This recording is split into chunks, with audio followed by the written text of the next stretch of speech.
शुरू कर दिया मैंने ना। दुनिया सोती थी पर दुनिया की जीभ जागती है। जब कोई ऐसी बात होती है आसपास मोहल्ले में या समाज में, तो लोग सोते हैं लेकिन उनके मुंह से जो बातें हैं कानाफूसी चलती रहती है। दुनिया जागती है, जागती नहीं है, जीभ जागती है। बातें करेंगे, अरे क्या हो गया, कैसे हो गया, सेठ जी को पकड़ लिया है, गिरफ्तार कर लिया, 40,000 रुपये लिए, 50,000 रुपये लिए, जो भी बातें हैं हमारे जैसे समाज में होती है ना आजकल, वैसे बातें चलती रहती है। सवेरे देखिए तो बालक वृद्ध सबके मुंह से यही बात सुनाई देती है। क्या सुनाई देती? जिसे देखिए जो भी वही बोलता, सेठ जी गिरफ्तार हो गए, पंडित जी गिरफ्तार हो गए, सेठ जी पंडित जी गिरफ्तार हो गए। वही पंडित जी के इस व्यवहार पर टिप्पा टिप्पणी कर रहा है। हर आदमी कह रहा है कि अच्छा हुआ, बुरा, ये बढ़िया हुआ, बहुत क्या नाम से इसने जुल्म ढोया है, लोगों को क्या नाम से बहुत पैसे लेता था, वो अपना जो पावर का जो इस्तेमाल करता था वो, तो उसकी जो पावर की जो इस्तेमाल है उसके बारे में सब लोग बातें करने लगे। निंदा की बौछारें हो रही थी, अर्थात निंदा जिसे बोलते हैं, क्रिटिसाइज, आलोचना, वो लोग कर रहे हैं। हर आदमी, कोई भी अच्छा ही नहीं कर रहा है, कोई नहीं कर रहा सेठ जी अच्छा हुआ या अच्छा नहीं हुआ आपके साथ में, ऐसा कोई नहीं कर रहा है, बहुत बुरा हुआ, ऐसा सब यही करे कि अच्छा हुआ, जो भी हुआ अच्छा हुआ। अर्थात जहां देखो वहां निंदा ही निंदा हो रही है। मानव संसार से अब पापी का पाप कट गया है। ऐसा लग रहा है कि अब जो पाप है, जो जिसका अत्याचार कर रहा था लोगों के ऊपर, तरह तरह के क्या नाम से वो जो कर रहा था, वो खत्म हो गया है। अब जो एक प्रकार का जो पापी था, जो पापी बैठा हुआ था समाज के अंदर, दुनिया के अंदर, उसका पाप कट गया है। पानी को दूध के नाम से बेचने वाला ग्वाला, पानी को दूध के नाम से बेचने वाला ग्वाला, कल्पित रोज नामचे भरने वाले अधिकारी वर्ग, रेल में बिना टिकट सफर करने वाले बाबू लोग, जाली दस्तावेज बनाने वाले सेठ और साहूकार, ये सब के सब देवताओं की भांति गर्दनें चला रहे थे। अर्थात इस तरह के जो काम करते थे उसके लिए तो वो सब उसकी अपनी गर्दनें चला, अपनी बोल रहे थे, निंदा कर रहे थे, उसकी पर आलोचना कर रहे थे। जब दूसरे दिन पंडित अलोपीदीन अभियुक्त होकर कांस्टेबलों के साथ पकड़ लिया, उसको गिरफ्तार कर लिया, और कांस्टेबल सिपाही उसको जो लेकर जा रहे हैं, तो हाथों में क्या नाम था डाल करके, तो हाथों में गया और हृदय में ग्लानि और शोभ भरे लज्जा से गर्दन झुकाए अदालत की तरफ चले। तो सेठ जी, सॉरी पंडित जी, इतने नामधारी व्यक्ति, इतने प्रतिष्ठित व्यक्ति, जिनको क्या नाम से गिरफ्तार किया गया, हथकड़ी डाल दी गई, और उनको जो सिपाही जो क्या नाम से वो अदालत की ओर लेके जा रहे हैं गिरफ्तार करने के बाद, तो उनकी जो गर्दन आप नीचे झुकी हुई थी, स्वाभाविक है, इतना बड़ा आदमी, प्रतिष्ठित व्यक्ति, इसके मान लो गर्दन क्या सॉरी हाथ में हथकड़ियां पड़ जाए, वैसे व्यक्ति को पुलिस वाले साथ में जाए तो स्वाभाविक है। तो सारे शहर में हलचल रही, पूरा शहर देखने लग गया, रोडों पर आ गए, सेठ जी जा रहे हैं, सेठ जी को लेके जा रहे हैं, पकड़ के लेके जा रहे हैं, इस प्रकार से वहां पर बातें करने लगे लोग बाग। मेलों में कदाचित आंखें इतनी व्यग्र नहीं होती होंगी, मेलों में कदाचित आंखें इतनी होती होगी, भीड़ के मारे छत और दीवारों में कोई भेद नहीं रहा। अर्थात उनको देखने के लोगों में भीड़ और दीवारें, इतने लोग हो गए आसपास, गलियों गलियारों में और सड़क के आसपास, कि पता ही नहीं पड़ रहा कि दीवारें हैं, भीड़ है उनको देखने के लिए। किंतु क्या होता है, फिर वो अदालत पहुंच जाते हैं, अदालत लेके जाते हैं उनको, और वहां जाने के बाद किंतु अदालत में पहुंचने की देर थी। जैसे वो अदालत में पहुंचे, पंडित अलोपीदीन इस अगाध वन के सिंह थे, अर्थात शेर थे वो, जब तक गिरफ्तार नहीं हुए थे तब तक, और अभी शेर ही थे, पैसे पर वो अपनी लक्ष्मी पर सब कुछ मानते थे। तो अधिकारी वर्ग उनके भक्त थे, और जितने अधिकारी थे खाया पिया करते थे, वो क्या नाम से पार्टियां दिया करते थे, दावतें दिया करते थे, तो सब भक्त थे उनके। अमले उनके सेवक, और जितने भी कर्मचारी लोग थे वो सब उनके सेवक थे, भक्त थे। वकील मुख्तार उनके आज्ञा पालक थे, जितने भी वकील थे कोर्ट के, वो सब आज्ञा पालक थे, क्योंकि सबका काम करते थे, सबको पैसा दिया करते थे उधार में, ब्याज से। और अर्दली होता जो चलता ना साथ में, जो होता है क्या नाम से नौकरी जाकर, जो भी है चपरासी, जानते हो आप, तथा चौकीदार तो उनके बिना माल के गुलाम थे, अर्थात वो तो कुछ दिए बिना भी उनके गुलाम बने हुए थे, क्योंकि उनका प्रभाव इतना था पैसे से इतना वो था कि सारे गुलाम बने हुए थे। उन्हें देखते ही, अर्थात पंडित अलोपीदीन को देखते ही लोग चारों तरफ से दौड़ पड़े, पंडित ने जिनको गिरफ्तार कर लिया है, क्या हो गया, कैसे हो गया, कैसे गिरफ्तार किया उनको, आदि लोग, सभी लोग विस्मित हो रहे थे। अर्थात जो भी जिन्होंने सुना वो सब अचंभे में थे, सब आश्चर्य थे, कैसा हो गया, सेठ जी गाड़ियां पकड़ ली और सेठ जी को पकड़ लिया और सेठ जी के नाम से अदालत में लेके जा रहे हैं। तो सारे लोग वहाँ के आसपास के मोहल्ले के या जहाँ रहते थे वो वहाँ के लोग विस्मित थे, अचंभे में थे।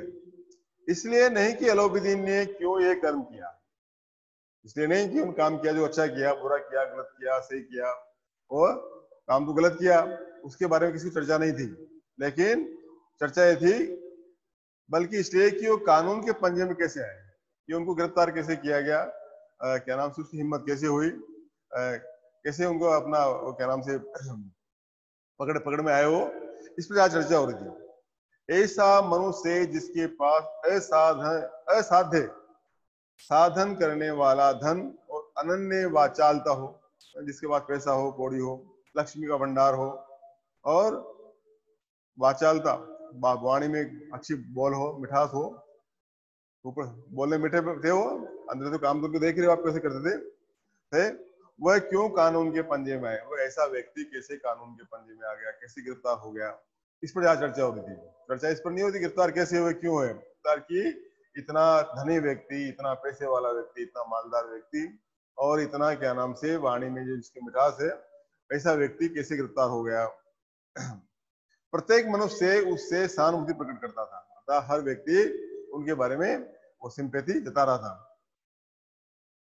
बड़ी तत्परता से इस आक्रमण को रोकने के निमित्त वकीलों की एक सेना तैयार की गई, अर्थात उनकी पैरवी के लिए, उनकी सिफारिश के लिए, अदालत में क्या नाम से केस लड़ने के लिए एक सेना तैयार की, किसकी, वकीलों की, जो वकील काम करते हैं क्या नाम से अदालतों के अंदर, अर्थात एक मंडली तैयार की गई उनकी।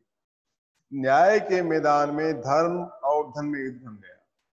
न्याय का मैदान अर्थात वहां जो जहाँ पर न्याय होता है अदालत के अंदर, और उसके अंदर धन और धर्म में लड़ाई हो गई। एक तरफ तो धन है, पैसा है, और एक तरफ धर्म है, एक तरफ निष्ठा है, एक तरफ क्या नाम से ईमानदारी है, कर्तव्यनिष्ठा है अपने काम के प्रति, और एक तरफ धन क्या नाम से सेठ जी का पैसा है। तो दोनों में लड़ाई ठन गई, कौन जीतता है। बंशीधर चुपचाप खड़े थे, जो दरोगा थे चुपचाप देख रहे थे। उनके पास सत्य के सिवा कोई बोल नहीं था, अर्थात उनके पास न पैसा था, न संपत्ति थी, कुछ नहीं था उनके पास था तो केवल ईमानदारी थी, अपने कार्य के प्रति जो निष्ठा थी वो था, इसलिए वो चुपचाप देख रहे थे। न स्पष्ट भाषण के अतिरिक्त कोई शास्त्र था, अर्थात कोई विद्वान भी नहीं थे, वो इतने के शास्त्रों की ज्ञाता भी नहीं थे, तो कोई शास्त्र भी नहीं था उनके पास, केवल स्पष्ट कि भाई सही बात है, इनको गाड़ी में गिरफ्तार किया गया है और गलत काम कर रहे थे, इसे पकड़ा गया है, ये बात थी उनके पास। गवाह थे, गवाह देने वाले थे, किंतु लोभ से डामाडोल, अर्थात गवाह भी ऐसे थे जो लोभ से डामाडोल, कहीं ऐसा नहीं हो कि उल्टी गवाह दे दे। और हुआ ये वास्तव में छूट गए क्या नाम से पंडित जी, तो इस तरह की शंका भी उनके मन में थी।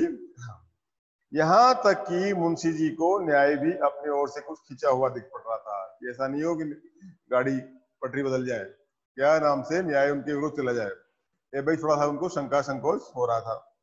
वह न्याय का दरबार था, लेकिन उनको विश्वास था कि न्याय का दरबार है, जज बैठते हैं, जूरी बैठते हैं और न्याय तो सही करते होंगे यहाँ पे, तो परंतु उसके कर्मचारियों पर पक्षपात का नशा छाया हुआ था। पक्षपात जो होता है हर जगह होता है, चाहे न्यायालय हो या कहीं हो, तो वहां भी लोग ऐसे ही होते हैं। उनको कुछ था, डर था, शंका थी कि ऐसा नहीं हो कि वहां पर क्या नाम से ऐसे लोग भी हो जो पक्षपात कर दे, मेरे खिलाफ कोई बात कर दे, जवाब दे दे ना।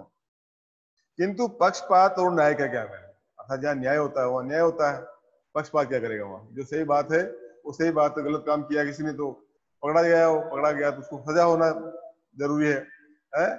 तो ऐसे में पक्षपात क्या करेगा, लेकिन पक्षपात होता है, पक्षपात आप जानते हो हर जगह होता है। न्यायालय तो खैर सबसे बड़ी चीज है, वहीं पक्षपात होता है, जब बड़े बड़े जज बिक जाते हैं पैसों में, जैसा कि आजकल हम समाज में देख रहे हैं।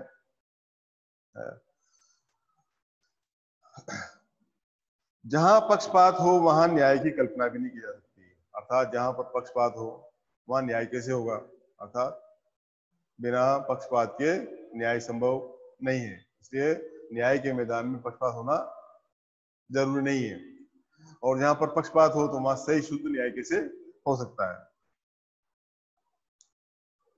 मुकदमा शीघ्र ही समाप्त हो गया, बहस हुई वकीलों की और जज साहब ने अपना फैसला सुना दिया। अदालत में क्या होता है, बहस होती है, दोनों पक्षों के वकील बोलते हैं और बहस में के बाद तुरंत बाद ही जज साहब ने उसका फैसला दे दिया। सब बिके हुए थे, सब लालायित थे, उनसे हो गया।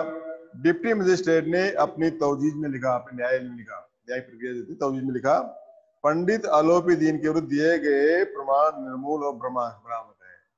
अर्थात जो जज जिसको हम न्याय, सत्य और ईमानदारी का प्रतीक मानते हैं, उन्होंने क्या लिखा, उन्होंने लिखा कि पंडित आलोपीदीन के खिलाफ जो भी विरुद्ध प्रमाण दिए गए हैं वो क्या नाम से निर्मूल है, कोई उनका मूल में कुछ नहीं है, तर्क नहीं है और कुछ सच्चाई नहीं है, और भ्रामक है, भ्रमित करने वाले हैं, झूठे हैं, अफवाह वाले हैं।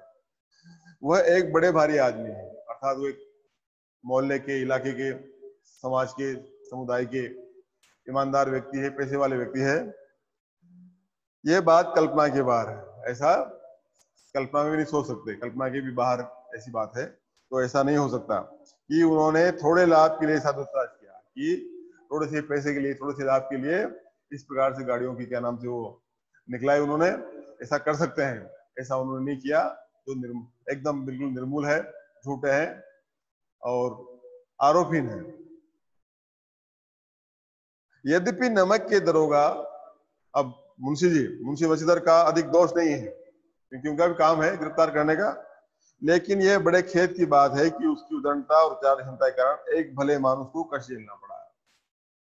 ईमानदार व्यक्ति को क्या नाम से आगे उसके ऊपर, ये उसके कारण, उनकी उदंडता के कारण, उनकी विचारहीनता के कारण, कि उन्हें बिना सोचे समझे और सेठ जो गिरफ्तार किया है, पंडित जी गिरफ्तार किया है, जो गलत है वो ठीक नहीं है, तो वो अच्छी बात नहीं है।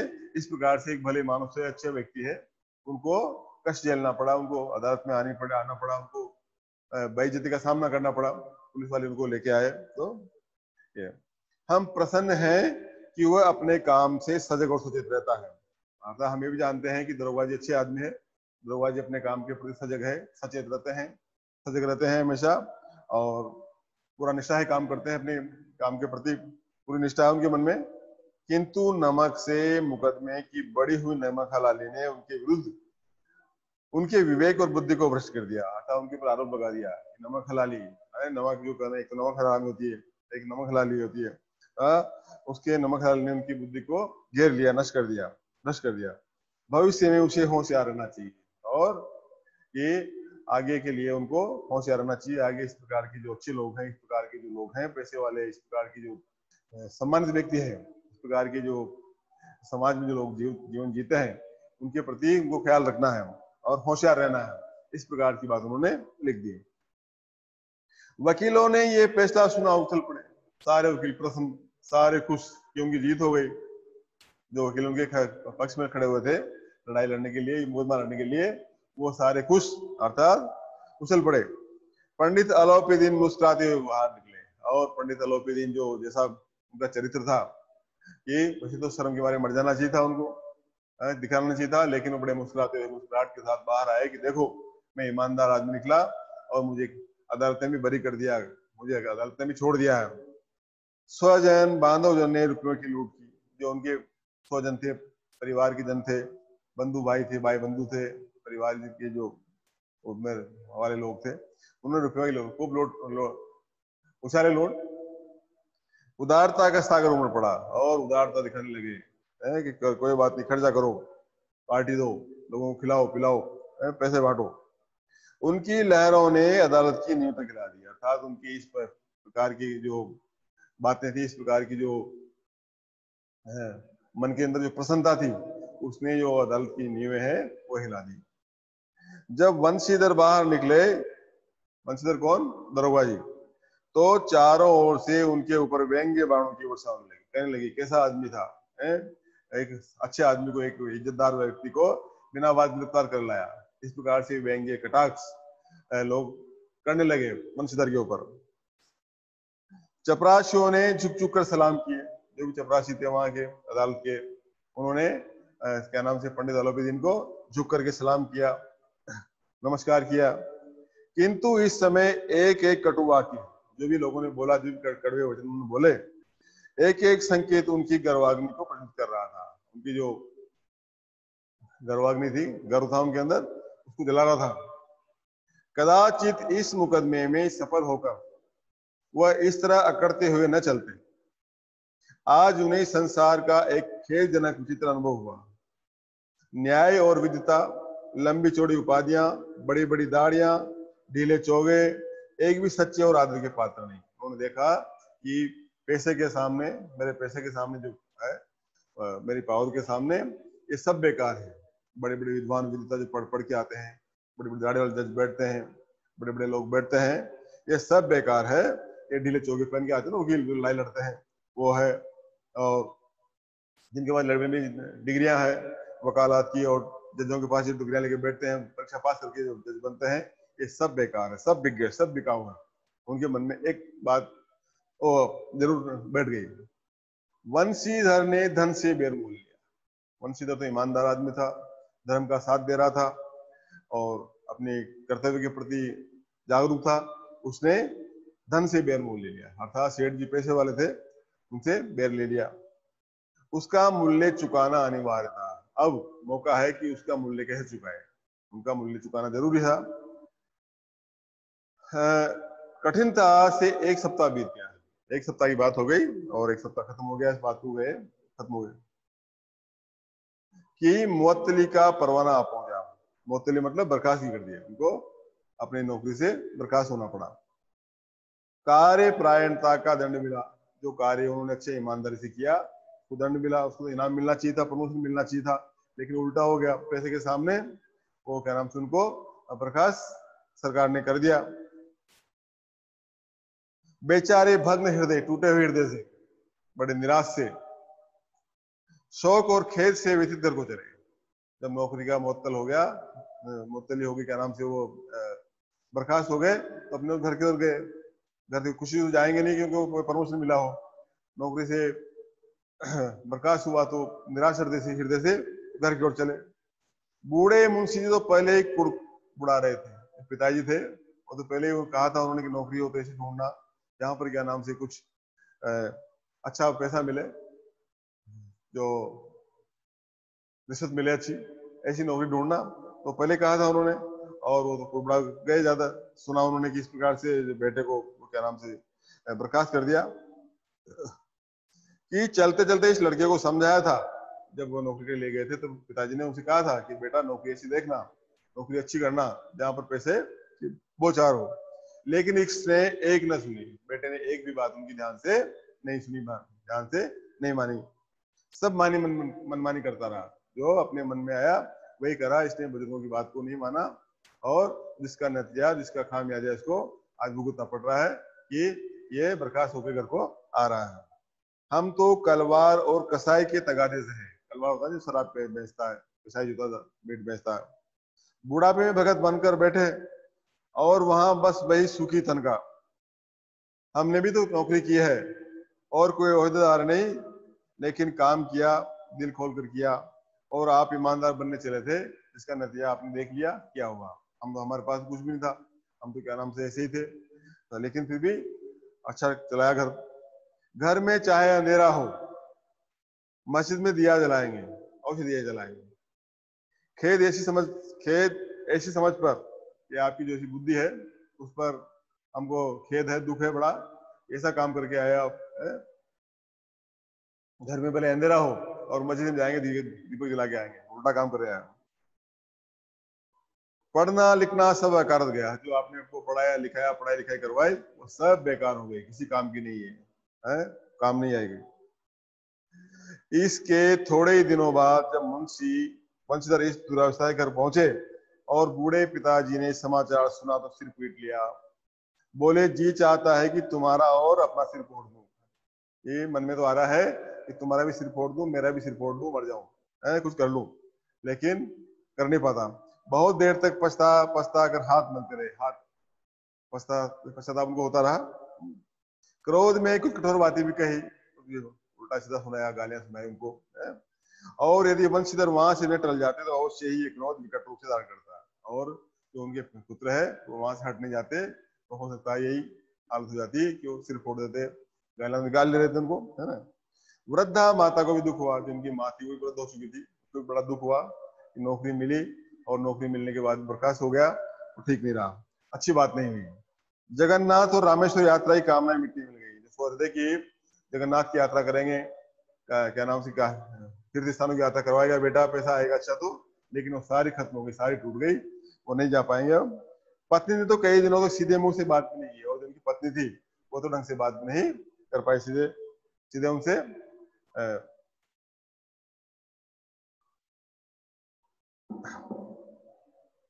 तो इस प्रकार घर का माहौल हो गया। माता पिता ने बात करना छोड़ दिया, रुष्ट हो गए, पत्नी रुष्ट हो गई, सब रुष्ट हो गए। इसी प्रकार एक सप्ताह बीत गया, एक सप्ताह, एक 7 दिन खत्म हो गए इस बात को हुए।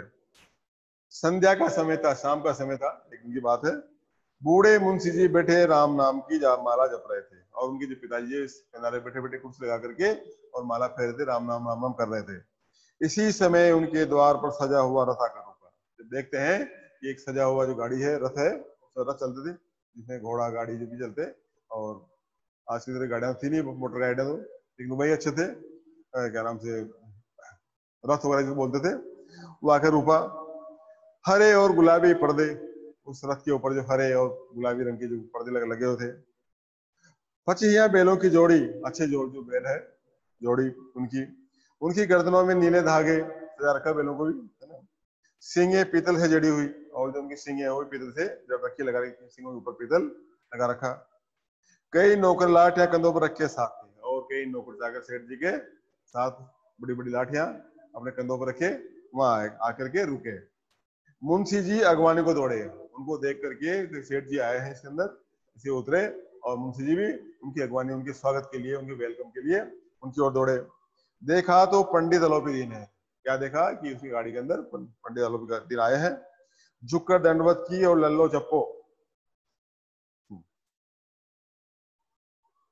ये बातें की, सलाम किया, प्रणाम किया, और इधर की बातें की, लल्लो चप्पो की बातें की उन्होंने। हमारा भाग्य उदय हुआ कि आप हमारे यहाँ आए, हमारे भाग्य की अच्छी बात है जो आप हमारे यहाँ घर पर आए, जो आपके चरण इस द्वार पर आए। आप हमारे पूज्य देवता, अर्थात देवता के समान है, आप पूजनीय है हमारे। आपको कौन सा मुंह दिखाएं, अर्थात बेटे ने ऐसा काम किया कि हम तो आपको मुंह दिखाने लायक ही नहीं रहे, अब किस तरह का मुंह आपको दिखाएं। मुंह में तो कालिख लगी हुई है, अर्थात काला लग गया है। बेटे ने ऐसा काम किया कि आपसे मिलने के लिए और आपसे मुलाकात के लिए भी हमारे मुंह पर कालिख, काला लगा हुआ है। किंतु क्या करें, लड़का अभागा का पूत है, लड़का जो बेवकूफ है, अभागा है, पागल निकला, एक प्रकार से आपको गिरफ्तार करवाया उसने। नहीं तो आपसे क्यों मुंह छिपाना पड़ता है? अगर अच्छा होता, आपका काम कर देता, तो मुझे आपके सामने मुंह क्यों छिपाना पड़ता, मैं आराम से आपके यहाँ आता। ईश्वर निसंतान चाहे रखे और ऐसी संतान दे। बेटा ऐसा नहीं होना चाहिए, बेटा हो जो अच्छा हो, जो पिताजी का नाम करे, लेकिन बेटे ने गलत काम किया है, और भगवान चाहे निसंतान कोई पुत्र ना दे, लेकिन ऐसे पुत्र देना भी नहीं चाहिए, ऐसी संतान देना भी नहीं चाहिए। अलोपीदीन ने कहा, नहीं भाई साहब ऐसा नहीं कहिए। कहा कि नहीं नहीं ऐसी बात नहीं है, आप ऐसी बात नहीं करें। उनका हृदय परिवर्तन हो गया, सेठ पंडित जी का हृदय परिवर्तन हो गया, और बोले कि नहीं ऐसी बात मत करिए आप, ऐसी शोभा नहीं देती है। मुंशी ने चकित होकर कहा, ऐसी संतान को और क्या कहूँ। मुंशी जी ने जब सुनी है बात, उन्होंने कहा कि ऐसे बेटों को, ऐसी संतान को मैं और क्या कह सकता हूँ, यही कह सकता हूँ कि ऐसी संतान किसी को न दे भगवान। अलोपीदीन ने वात्सल्यपूर्ण स्वर में कहा, बड़े प्यार से, बड़ी ममता से, कुल तिलक और पुरुषों की कीर्ति उज्जवल करने वाला संसार में से कितने धर्मपरायण मनुष्य हैं जो धर्म पर अपना सब कुछ अर्पण कर सके। ये आपके बेटे ने वो काम किया जो अच्छे नहीं करते हैं, जो कुल तिलक, एक प्रकार से आपकी कुल की मर्यादा रखने वाला है, तिलक लगाने वाला है, पुरुषों की कीर्ति, जो आपकी कीर्ति बढ़ाने वाला है, ऐसा पुत्र बहुत कम संख्या में मिलता है। ऐसा धर्मपरायण, धर्म पर चलने वाला, धर्म के रास्ते पर चलने वाला व्यक्ति बड़ी मुश्किल से मिलते हैं। तो ऐसा बेटा है आपका। पंडित अलोपीदीन ने वंशधर से कहा, क्या कहा, दरोगा जी इस खुशामद से समझिए कि मैं जो भी कर रहा हूँ इसकी खुशामद समझिए आप। मेरी खुशामद करने के लिए मुझे इतना कष्ट उठाने की जरूरत नहीं थी, अर्थात तो खुशामद करने के लिए आओ, मुझे यहाँ से चल के आने की आवश्यकता नहीं थी। उस रात को आपने अपने अधिकार बल से मुझे अपने हिरासत में लिया था, किंतु आज मैं स्वेच्छा से आपकी हिरासत में हूं। अर्थात उस दिन तो आपने मुझे अपने पावर के तहत, नियम के तहत आपने मुझे गिरफ्तार किया था, लेकिन मैं आज स्वयं ही आपके पास चल के आया हूँ, स्वयं ही गिरफ्तार होने आया हूँ। मैंने हजारों रईस और अमीर देखे हैं, बड़े बड़े लोग देखे हैं, पैसे वाले देखे हैं, रईस ज्यादा देखे हैं, अमीर ज्यादा देखे हैं, अमीर देखे हैं। हजारों उच्च पदाधिकारी से काम पड़ा है और हजारों की संख्या में बड़े बड़े अधिकारी हैं, उनसे मेरा काम पड़ता रहता है और उनसे मिलता रहता हूँ, किंतु मुझे परास्त किया तो आपने। लेकिन आज जो मैं नैतिक रूप से परास्त हुआ हूँ, हारा हूँ, वो आपसे हारा हूँ, उन लोगों से नहीं हारा हूँ, बड़े बड़े लोगों से नहीं हारा हूँ। मैंने सबको अपना और अपने धन का गुलाम बनाकर छोड़ दिया। अर्थात मैंने अच्छे अच्छे लोगों को अपने पैसे से अपना गुलाम बनाया है, अपने पैसे से अपना काम करवाया है, अपने पैसे से हमको अपने अधीन किया है। मुझे आज्ञा दीजिए कि आपसे कुछ विनय करूं। अर्थात आप मुझे आज्ञा करें, आज्ञा दें कि मैं आपसे कुछ विनती करूं, और उस विनती को आपको माननी पड़ेगी, उस विनती को आपको सुनना पड़ेगा। तो आज इतना ही काफी, कल पढ़ेंगे। ठीक है बेटा, ठीक है।